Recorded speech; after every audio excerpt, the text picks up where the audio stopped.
کہ اگر شوہر و بیوی میں سے ایک صاحب ایمان ہوں اور دوسرے صاحب ایمان نہیں ہوں، کفر پر ہوں، تو سوچئے کہ ان دونوں کے درمیان کیسے فکری ہم آہنگی پیدا ہو سکتی۔ اس لیے کسی تعصب اور تگ نظری کی بنیاد پر نہیں بلکہ پوری معقولیت اور منطقیت کی بنیاد پر شریعت نے ایک مسلمان اور ایک مشرک کے درمیان نکاح کو ناجائز قرار دیا ہے، کیونکہ ایسا رشتہ برقرار نہیں رہ سکتا اور جو رشتے کے مقاصد ہیں وہ مقاصد اس سے پورے نہیں ہو سکتے۔ الحمد للہ رب العالمین والصلاة والسلام علی سید الانبیاء والمرسلین وعلی آلہ وصحبہ اجمعین ومن تبعهم بإحسان إلى يوم الدين۔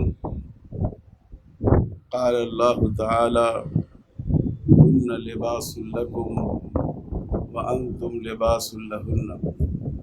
میں نے جو کچھ سمجھا ہے وہ یہ ہے کہ بین مذاہب شادی کے بنیادی طور پر ہم لوگوں کے غور کرنے کے 4 پہلو ہیں۔ ایک تو اس کا شرعی پہلو ہے، دوسرا قانونی پہلو ہے، تیسرا سماجی پہلو ہے، چوتھا اس کا اصلاحی پہلو ہے، دعوتی پہلو ہے۔ جہاں تک شرعی پہلو کی بات ہے، ہر مسلمان جانتا ہے کہ کسی مسلمان لڑکی کی شادی غیر مسلم لڑکے سے نہیں ہو سکتی، اور کسی مسلمان مرد کی شادی کسی مشرکہ لڑکی سے بھی نہیں ہو سکتی۔ یہ بات متفق ہے۔ اس کی بنیاد یہ ہے کہ اگر آپ غور کریں تو شریعت میں نکاح میں 2 باتوں کو بڑی اہمیت دی گئی ہے۔ ایک تو شخصی آزادی کا احترام اور دوسرا ہم آہنگی کی رعایت۔ شخصی آزادی کا احترام، کسی کی پسند کے بغیر اس پر کوئی رشتہ تھوپا نہیں جائے۔ اسلام شاید دنیا کا واحد مذہب ہے جس نے رشتہ نکاح کو عقد سے تعبیر کیا۔ یہ باہمی رضامندی کے ساتھ 2 فریقوں کا معاہدہ ہے۔ نہ کسی کا ولی اس پر رشتہ تھوپ سکتا ہے، نہ سماج اس پر رشتہ تھوپ سکتا ہے۔ آپ میں سے بہت سے علماء بھی یہاں موجود ہیں، آپ کے سامنے ہیں۔ خود رسول اللہ صلی اللہ علیہ وسلم نے جب سیدنا حضرت فاطمہ الزہرا رضی اللہ تعالیٰ عنہ کا رشتہ نکاح حضرت علی کرم اللہ تعالیٰ وجہہ سے طے فرمایا، جو آپ کے نہایت معتمد تھے، قریب ترین عزیز تھے اور خاندانی وجاہت میں بہت اعلیٰ درجے پر فائق تھے، اسلام میں ان کو سبقت حاصل تھی، پھر بھی آپ نے حضرت فاطمہ رضی اللہ تعالیٰ عنہ سے اس نکاح کی اجازت حاصل فرمائی۔ اس کے بعد ہی آپ نے ان کا نکاح کیا۔ حدیث میں موجود ہے، ایک صاحب نے اپنی لڑکی کا نکاح کر دیا اس کی مرضی کے بغیر، اور اس کو یہ رشتہ پسند نہیں تھا۔ وہ حضور صلی اللہ علیہ وسلم کی خدمت میں آئی اور انہوں نے آ کر حضور سے عرض کیا کہ میرے والد نے میری پسند کے برخلاف میرا نکاح کر دیا ہے۔ حضور صلی اللہ علیہ وسلم نے اس رشتے کو کالعدم کر دیا، ختم کر دیا۔ اس سے 2 باتیں معلوم ہوئیں۔ ایک تو یہ کہ حضور کے اسلام میں مرد ہو یا عورت، اس کی جو آزادی ہے اپنی ذات کے بارے میں، اپنے رشتے کے انتخاب کی آزادی، اس کا احترام کیا گیا ہے۔ اور دوسری بات اس سے یہ بھی معلوم ہوئی کہ حضور صلی اللہ علیہ وسلم نے اس سماج میں عورتوں کو اتنا باخبر اور با اختیار بنایا تھا کہ ایک لڑکی کا رشتہ جب اس کے مرضی کے خلاف ہوا تو حضور صلی اللہ علیہ وسلم کی بارگاہ میں آ کر اپنے والد کے خلاف شکایت کرنے اور مقدمہ دائر کرنے میں اس کو کوئی پریشانی نہیں۔ اور سماج کے لوگوں نے بھی نہیں کہا کہ تو کیسی بے حیا ہے کہ تو حضور کیا اس مسئلے کو لے کر چلی گئی۔ تو اسلام میں رشتہ نکاح میں ایک بنیادی چیز یہ ہے کہ یہ اس میں شخصی آزادی کا بہت زیادہ لحاظ کیا گیا ہے۔ اور دوسری چیز ہے ہم آہنگی، جس کو فقہا نے کفایت سے تعبیر کیا ہے۔ رشتوں میں ہم آہنگی اور موافقت بھی دیکھی جائے گی، عمر میں بھی موافقت دیکھی جائے گی۔ حضرت جابر رضی اللہ تعالیٰ عنہ نے اپنا رشتہ کرنا چاہا ایک ایسی خاتون سے جو بیوہ تھی، اور حضرت جابر کنوارے تھے، ان کی عمر اتنی زیادہ نہیں تھی۔ جب حضور صلی اللہ علیہ وسلم سے انہوں نے ذکر کیا کہ میں یہ رشتہ کرنا چاہتا ہوں، تو آپ نے فرمایا کہ تم ابھی کنوارے ہو، تم نے کسی کنواری لڑکی کا انتخاب کیا ہوتا تاکہ تم ایک دوسرے کے لیے زیادہ قابل قبول ہوتے۔ انہوں نے عرض کیا اللہ کے رسول، آپ کو معلوم ہے کہ میرے والد غزوہ احد میں شہید کر دیے گئے اور میری کئی بہنیں ہیں، میں چاہتا ہوں کہ گھر میں کوئی ایسی عورت آئے جو ان بہنوں کو سنبھال سکے اور ان کی تربیت کرے۔ تو پھر حضور صلی اللہ علیہ وسلم نے ان کو دعا دی، یعنی عمر کی ہم آہنگی کا بھی آپ نے خیال رکھا۔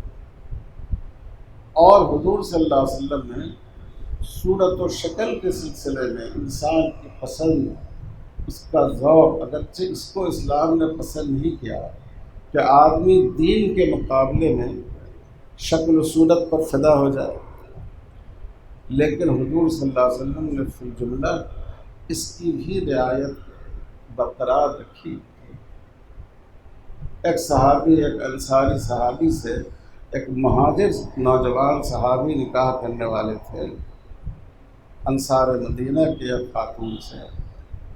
آپ نے فرمایا کہ ذرا سا تم معلوم کر لو، اس لیے کہ انصار کی عورتوں کی آنکھوں میں کچھ ہوتا ہے، یعنی ان کی آنکھیں بمقابلہ اہل مکہ کی آنکھوں کے ذرا کم خوبصورت اور پرکشش ہوتی ہیں۔ آپ صلی اللہ علیہ وسلم نے اس کا بھی لحاظ فرمایا، اور اس کا اتنا زیادہ آپ نے لحاظ کیا کہ آپ جانتے ہیں کہ غیر محرم کو اسلام میں دیکھنے کی سخت ممانعت ہے، لیکن حضور صلی اللہ علیہ وسلم نے دونوں کو، لڑکے کو بھی اجازت دی کہ جس لڑکی سے رشتہ ہو رہا ہے اگر وہ چاہے تو اس کو دیکھ لے۔ اور اس پر قیاس کرتے ہوئے فقہا نے کہا کہ لڑکی کو بھی یہ حق ہے کہ جس لڑکے سے اس کا رشتہ طے کیا جا رہا ہے اگر وہ چاہے تو اس کو دیکھ کر اطمینان حاصل کر لے۔ یہ اسی لیے ہے تاکہ رشتہ جب قائم ہو جائے تو اس رشتے میں ہم آہنگی باقی رہے۔ یہاں تک کہ ہمارے فقہا رحمۃ اللہ علیہ نے لکھا کہ چونکہ یہ رشتہ نکاح کو مضبوط اور دیرپا بنانے کے لیے تو کسی عورت کو شہوت کی نظر سے دیکھنا جائز نہیں ہے، لیکن اگر واقعی کسی لڑکی سے اس کا نکاح کا پختہ ارادہ ہو اور اس کو اندیشہ ہو کہ اگر میں نے اس کا چہرہ دیکھا تو یہ نفسانی جذبات ہمارے اندر پیدا ہو جائیں گے، تب بھی اس کے لیے دیکھنے کی گنجائش ہے، کیونکہ اس کا مقصد اس نکاح میں ہم آہنگی کو برقرار رکھنا اور اس کو دیرپا بنانا ہے۔ تو یہ دو بنیادی چیزیں ہیں شرعی اعتبار سے، ایک تو دونوں کے درمیان ترازی ہو، رضامندی ہو، اور دوسرے ہم آہنگی۔ اب یہ جو دین والا مسئلہ ہے وہ اس دوسرے پہلو کو متاثر کرتا ہے۔ ظاہر ہے کہ اگر شوہر و بیوی میں سے ایک صاحب ایمان ہوں اور دوسرے صاحب ایمان نہیں ہوں، کفر پر ہوں، تو سوچئے کہ ان دونوں کے درمیان کیسے فکری ہم آہنگی پیدا ہو سکتی ہے۔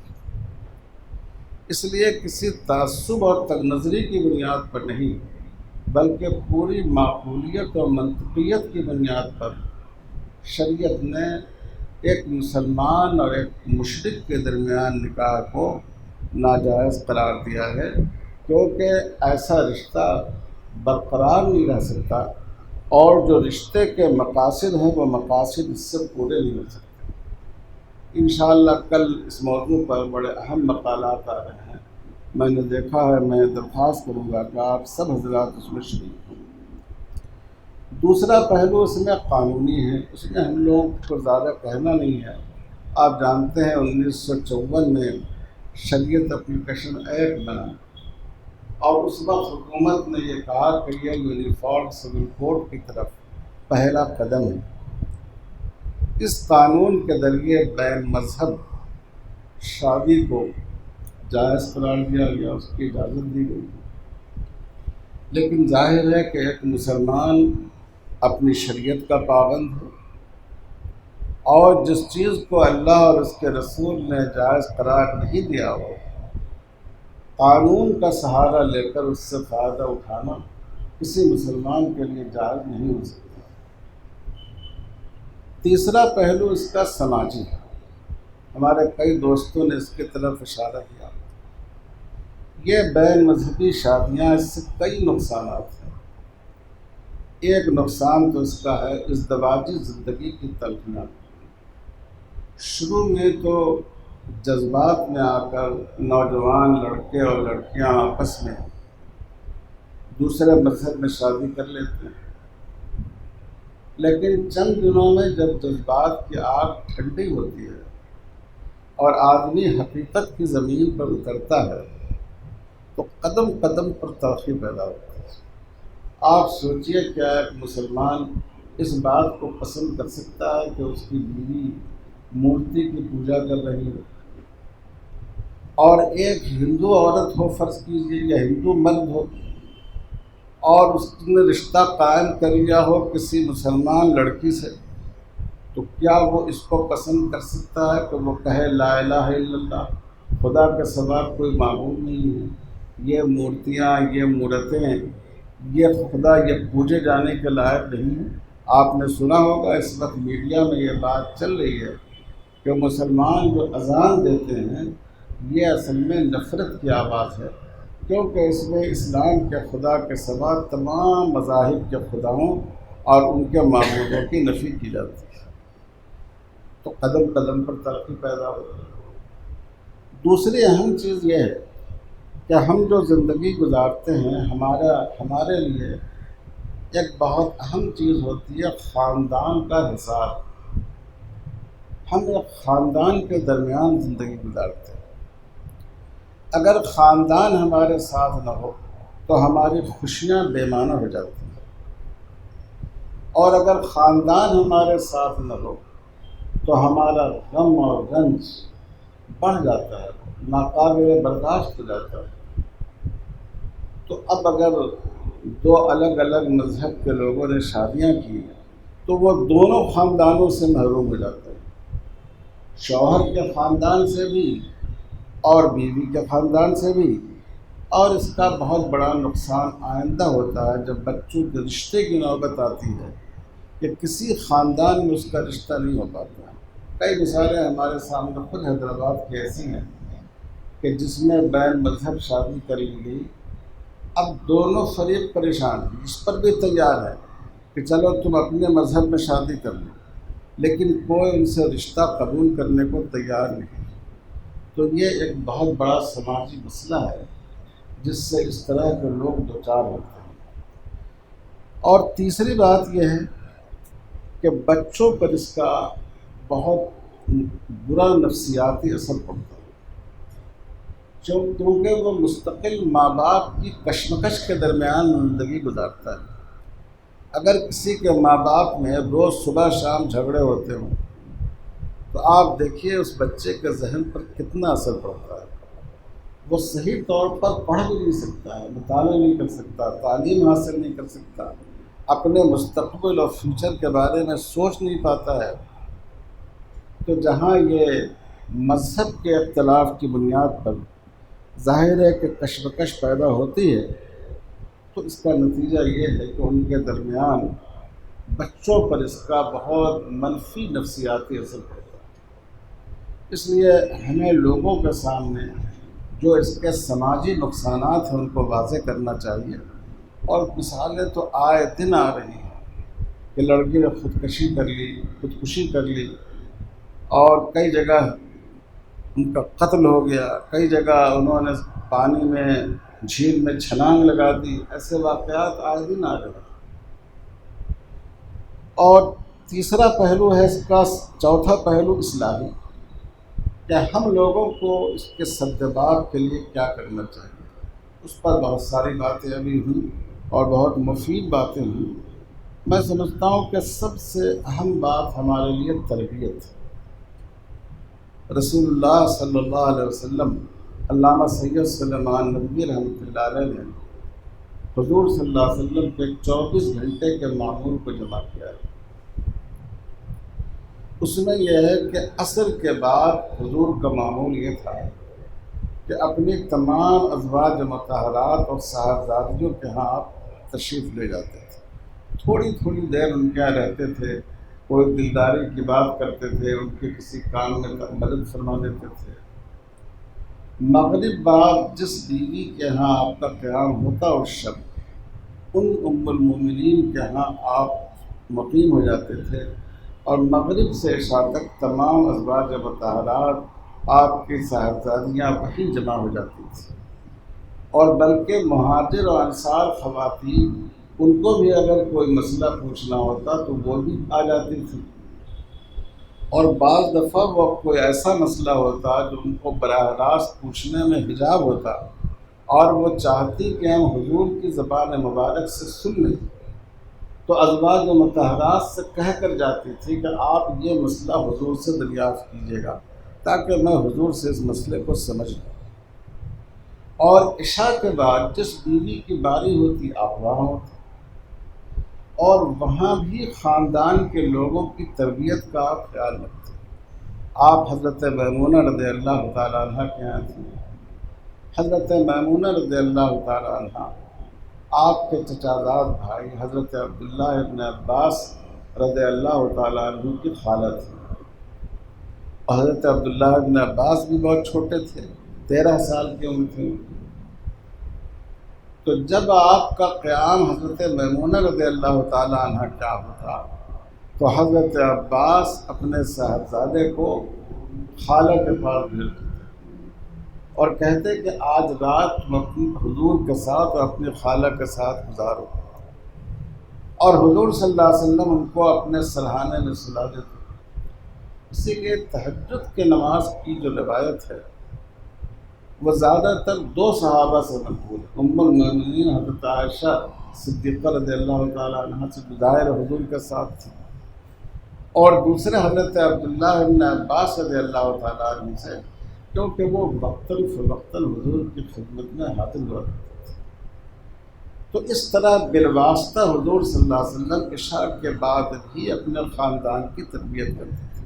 یعنی غور فرمائیے کہ عشاء عصر سے لے کر فجر تک کتنا بڑا وقت ہوتا ہے۔ اس وقت کو حضور اپنے خاندان اور اپنے بچوں کی تربیت کے لیے استعمال فرماتے تھے، لیکن ہم لوگ اپنے گھروانوں میں جھانک کر دیکھیں کہ کیا ہم لوگ 24 گھنٹے میں 1 گھنٹہ بھی اپنے بچوں کو لے کر بیٹھتے ہیں؟ ہم ان کی دینیات کا جائزہ لیں، ہم ان کی عبادتوں کا جائزہ لیں، ہم ان کے عقائد کا جائزہ لیں، ہم ان کو حضور صلی اللہ علیہ وسلم کی سیرت کے بارے میں کچھ بتائیں اور ان سے پوچھیں۔ ایک بڑے تابعی ہیں جو سیرت طیبہ کے سب سے بڑے راوی سمجھے جاتے ہیں، وہ کہتے ہیں کہ میں نے حضور صلی اللہ علیہ وسلم کی پوری سیرت اپنی والدہ سے ہم نے حاصل کی، کیونکہ میں اپنی والدہ کے ساتھ سوتا تھا اور وہ مجھے حضور کی سیرت کے واقعات سناتی تھی۔ تو سب سے اہم چیز میرا خیال ہے کہ تربیت ہے، اور سب سے زیادہ اس تربیت کی ضرورت ہے تعلیمی اداروں، جیسے ہم علی گڑھ میں ہیں، یہاں کئی ماشاءاللہ مسلم تعلیمی ادارے ہیں، مسلم مینجمنٹ تعلیمی ادارے ہیں، خود ہماری یونیورسٹی ہے، یہاں ہم طالبات کی تربیت کی کوشش کریں۔ دوسری ایک بہت بڑی ضرورت آج کے حالات میں یہ محسوس ہوتی ہے کہ اس کی ایک آواز بلند کی جائے، اس کی ایک تحریک چلائی جائے کہ مسلمان زیادہ سے زیادہ گرلس اسکولس قائم کریں تاکہ بچیاں محفوظ ماحول میں اسلامی ماحول کے ساتھ وہ تعلیم حاصل کریں۔ اسلامک فقہ اکیڈمی کا پورا سیمینار اس پر ہوا ہے، چاہے ان کی بلڈنگ الگ ہو، چاہے کلاس روم میں کچھ ایسا نظم کیا جائے، لیکن ہمیں کوشش کرنی چاہیے کہ ہم غیر مخلوط تعلیمی ادارے لڑکیوں کے لیے قائم کریں۔ یہ پتہ نہیں لوگوں کے دماغ سے میں کیا یہ بات آ گئی کہ آج کل لوگ فخریہ اسکول والے نقل کرتے ہیں کہ ہمارے یہاں کو ایجوکیشن ہے۔ میں تو سمجھتا ہوں کہ مخلوط تعلیم صرف شرعی نقطۂ نظر سے نقصان دہ نہیں ہے، اخلاقی نقطۂ نظر سے، تعلیمی نقطۂ نظر سے بھی نقصان دہ۔ درسگاہ کا تعلیم کا ماحول ایسا ہونا چاہیے کہ طالب علم کی پوری توجہ استاد کی طرف اور اس کے بلیک بورڈ کی طرف ہو، نہ یہ کہ وہ آگے بیٹھی ہوئی کسی لڑکی کو جھانکتا رہے، کسی لڑکے کو دیکھتی رہے۔ تو اس لیے ہمیں زیادہ سے زیادہ اس کی تحریک چلانی چاہیے کہ ہم لڑکیوں کے لیے، اپنی لڑکیوں کے لیے محفوظ تعلیمی ادارے قائم کریں۔ اور تیسری ایک بہت بڑی ضرورت ہے، یہ بہت مشکل مسئلہ ہے، ایک بہت بڑا سبب بڑے شہروں میں، جس سے میں حیدرآباد میں رہتا ہوں، یہ ہے اور اب پورے ملک کا یہی حال ہے کہ عصری تعلیم میں لڑکیاں بہت آگے جا رہی ہیں اور لڑکے بہت پیچھے جا رہے ہیں۔ یہ جو عدم توازن ہے، اس سے ہم آہنگی برقرار نہیں رہتی۔ ایک لڑکی اپنے لیے تحقیر محسوس کرتی ہے کہ وہ اس نے تو پی ایچ ڈی کر لیا ہے، ماسٹر کر لیا ہے، اور شوہر صاحب کا حال یہ ہے کہ میٹرک بھی مشکل سے پاس کیا۔ تو اسی لیے بعض فقہا نے کفایت میں اس کو بھی شامل کیا ہے تعلیم۔ اس کی بھی بڑی ضرورت ہے کہ ہم لوگ لڑکوں کو اس جانب متوجہ کریں کہ وہ اپنی تعلیم کو آگے بڑھائیں۔ ہمارے معاشرے کا حال یہ ہو گیا کہ جہاں لڑکا 400-500 روپے کمانے والا ہو گیا، اس کی تعلیم چھڑائی، اس کو کسی کام میں لگا دیا، اس سے مستقبل میں بڑے خاندانی مسائل پیدا ہوتے ہیں۔ اور ایک بڑی اہم بات ہمارے مولانا سعود صاحب نے کہی کہ ہمارے پاس ایک اچھی لیگل ٹیم ہونی چاہیے ایسے معاملات کو فیس کرنے کے لیے۔ ہم نے ماہد کی طرف سے بھی کچھ دنوں سے یہ تحریک چلا رکھی ہے کہ علماء کو لاء کے میدان میں جانا چاہیے۔ پچھلے 2 سال میں ہم نے اپنے یہاں سے 2-3 سال میں 10 طلباء کو لاء میں بھیجا، اور ان میں سے بعض بچوں نے اپنے کالج میں پوزیشن بھی حاصل کی۔ اور ابھی اسلامک فقہ اکیڈمی نے اسی جذبے کے تحت 1-1.5 ماہ پہلے، کب ہوا تھا جی، اگست کے مہینے میں ہم لوگوں نے پروگرام رکھا تھا پورے ملک سے جو علماء جو لاء کے میدان میں ہیں یا جو انہوں نے اس کو مکمل کر لیا ہے، اس میں سے بعض پریکٹس بھی کر رہے ہیں۔ ہمارے خود بعض شاگرد جو ہماری ترغیب پر اس میں آئے وہ ہائی کورٹ میں پریکٹس کر رہے ہیں۔ تو ماشاءاللہ 75 ایسے فضل نکلے۔ ہم لوگوں نے ان کا پروگرام ابھی اسلامک فقہ اکیڈمی میں وہاں رکھا تھا اگست کے مہینے میں۔ اس وقت ملک میں جو حالات ہیں، ہمارے لیے اور کوئی دروازہ باقی نہیں رہ گیا۔ جو کچھ تھوڑی بہت انصاف کی ایک دھندلی سی کرن ہم لوگوں کے لیے باقی ہے، وہ ہماری معزز عدالت ہے۔ تو اس میں ہماری بہتر ہونی چاہیے۔ ہم لوگوں نے پچھلے دنوں all India Muslim council of board کی مجلس عاملہ میں ہمارے پروفیسر سعود صاحب اس کے بہت اہم رکن ہیں، اس میں بھی یہ تجویز ہم لوگوں نے پاس کی ہے کہ بورڈ کی لیگل کمیٹی تو ہے، لیکن ہم ملک گیر سطح پر ایک لیگل سیل بنائیں۔ چونکہ اب ہائی کورٹ کی سطح پر بھی بہت سے مقدمات شریعت کے خلاف یا مسلمانوں کے مفاد کے خلاف آتے ہیں، سیشن کورٹ میں بھی آتے ہیں، سپریم کورٹ میں تو وہاں ہمارے وکلاء ہیں موجود۔ تو ہر سطح پر ہمارے پاس قانون دانوں کی ایسی ٹیم ہونی چاہیے جو ایسے مسائل کا سامنا کرے۔ اور اس پر جو اسلام فوبیا کا ماحول بنایا جا رہا ہے، جیسا آپ نے سنا لو جہاد اور اس طرح کی چیزیں، حالانکہ کیرالہ میں باضابطہ وہاں حکومت کی جو تحقیقاتی کمیٹی تھی اس نے بیان دے دیا کہ لو جہاد کی کوئی حقیقت نہیں ہے، کئی عدالتوں کے فیصلے آ گئے، لیکن اس کے باوجود اس کا پروپیگنڈا کیا جا رہا ہے۔ تو ہمارے پاس ایسی قانونی ٹیم بھی ہونی چاہیے اس کے سدباب کے لیے۔ تو یہ اجلاس اصل میں رائے جگانے کے لیے ہے، اور انشاءاللہ ہم اس تجربے سے فائدہ اٹھا کر ہم لوگ کوشش کریں گے کہ ملک کے تمام بڑے شہروں میں اس موضوع پر پروگرام ہو، لوگوں کو اس پر غور و فکر کی دعوت دی جائے، اور اس کے سدباب کے جو راستے ہو سکتے ہیں۔ دیکھیے، ہر آدمی اپنی طاقت کے مطابق کوشش کا مکلف ہے۔